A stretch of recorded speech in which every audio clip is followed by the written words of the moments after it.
इस वीडियो में हम 5 गवर्नमेंट इन्वेस्टमेंट स्कीम्स की बात करेंगे जिसमें आपको 10 से 12% का रिटर्न मिल जाएगा।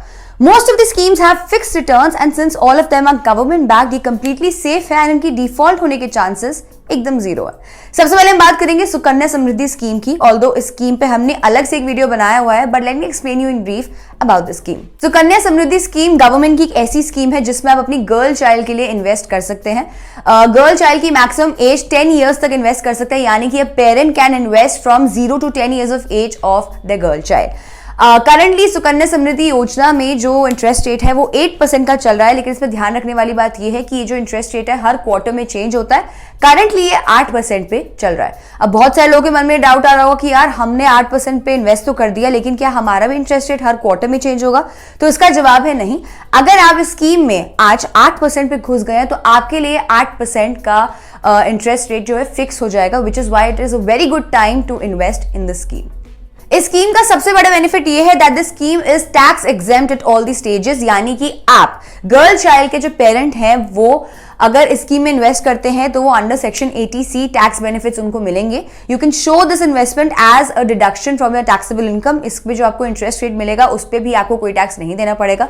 एंड फाइनली जब 21 ईयर्स की आपकी बेटी हो जाएगी और उसको कॉर्पस अमाउंट मिलेगा उस पे भी कोई टैक्स नहीं देना पड़ेगा। इंडिया में बहुत ऐसी कम स्कीम्स हैं जिसमें आपको टैक्स बेनिफिट्स मिलते हैं और जो मिलते भी हैं उसमें आपको इंटरेस्ट रेट इतना अच्छा नहीं मिलता है। अब क्योंकि इसमें आपको हर स्टेज पे टैक्स बेनिफिट मिल रहा है, इसको जो इफेक्टिव रिटर्न है वो 8% से कहीं ज्यादा होगा। Next zero risk scheme is Atal pension Yojana. As the name suggest this is a pension scheme जिसमें 60 ईयर्स की एज के बाद आपको एक फिक्स पेंशन मिलेगा।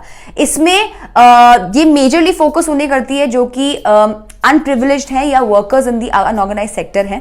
अगर आपकी एज 18 to 40 ईयर्स तक के बीच में है तो आप इसमें इन्वेस्ट कर सकते हैं, लेकिन अगर आप एक रेगुलर टैक्स पेयर हैं तो आप इसमें इन्वेस्ट नहीं कर सकते। यहां आपको ब्रॉडली दिख जाएगा कि आप कितना कंट्रीब्यूट करके कितने की पेंशन कमा पाओगे। फॉर एग्जांपल अगर आपकी एज 20 ईयर्स है और आप महीने का 198 इन्वेस्ट करते हो तो 60 की एज में आपको हर महीने 4000 की पेंशन मिलेगी। अगर रिटर्न्स की बात करें तो वैसे रिटर्न्स निकालना थोड़ा कॉम्प्लिकेटेड है, but as per the report the scheme gives 10 to 11% returns.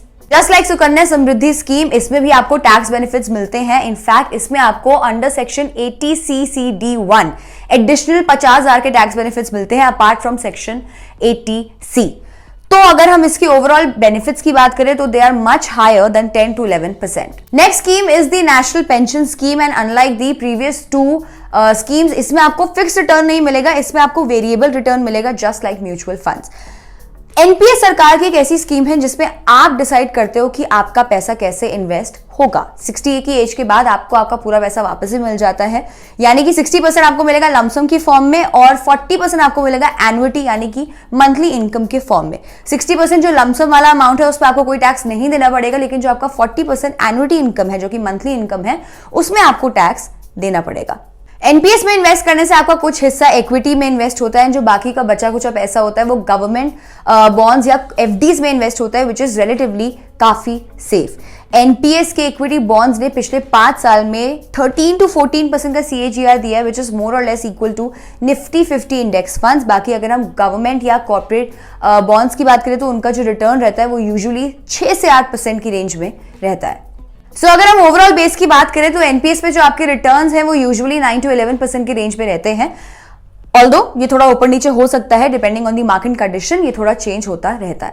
अब कुछ लोग सोच रहे होंगे हमने 2 साल पहले एनपीएस में इन्वेस्ट करा था लेकिन हमारे जो रिटर्न्स है वो 3 से 4% के आसपास ही हैं। सो ये जो 9 to 11% के जो रिटर्न्स है वो आपको कुछ टाइम बाद मिलने शुरू होंगे, क्योंकि शॉर्ट टर्म में मार्केट बहुत ज्यादा वॉलेटाइल रहती है और लॉन्ग टर्म में थोड़ा सा स्मूथ हो जाता है, तो आपको ये रिटर्न्स कुछ टाइम बाद मिलने शुरू हो जाएंगे। Also like the previous 2 schemes, इसमें भी आपको एनपीएस में भी आपको टैक्स बेनिफिट्स मिलते हैं। इसमें आपको 3 तरह के टैक्स बेनिफिट्स मिलते हैं। एक तो सेक्शन 80C, दूसरा आपको मिलता है सेक्शन 80CCD1 जिसमें आपको 50,000 तक के एडिशनल टैक्स बेनिफिट्स मिलते हैं जिसको हम टियर 1 अकाउंट भी बोलते हैं, और तीसरा आपको मिलता है सेक्शन 80CCD2 जिसमें आपको बेसिक सैलरी पे 10% तक का टैक्स बेनिफिट मिलता है। नेक्स्ट स्कीम जिसकी हम बात करेंगे उसको कहते हैं प्रोविडेंट फंड यानी कि पीएफ। ध्यान रखिएगा हम पीएफ की बात कर रहे हैं ना कि पीपीएफ की। पीएफ उन लोगों के लिए है जो अभी कहीं ना कहीं पे एम्प्लॉयड है। बहुत सारे लोग जो कहीं ना कहीं जॉब करते हैं उनसे पूछते हैं कि यार हमें पीएफ में इन्वेस्ट करने का ऑप्शन मिल रहा है, क्या हमें करना चाहिए? और हमारा आंसर हमेशा रहता है ज्यादा से ज्यादा। Will explain you why. सबसे पहली बात, करंटली इस पे 8.15% का इंटरेस्ट रेट चल रहा है, which is really good for a fixed interest rate scheme. दूसरा, इसका जो पीएफ का लॉक इन पीरियड है वो है 5 साल, which is also very good for a fixed rate government scheme, unlike all the others, जैसे कि पीपीएफ में आपका 15 साल का है, एनपीएस में आपका 60 ईयर्स तक का है, सुकन्या समृद्धि में भी 15 से 20 साल का है।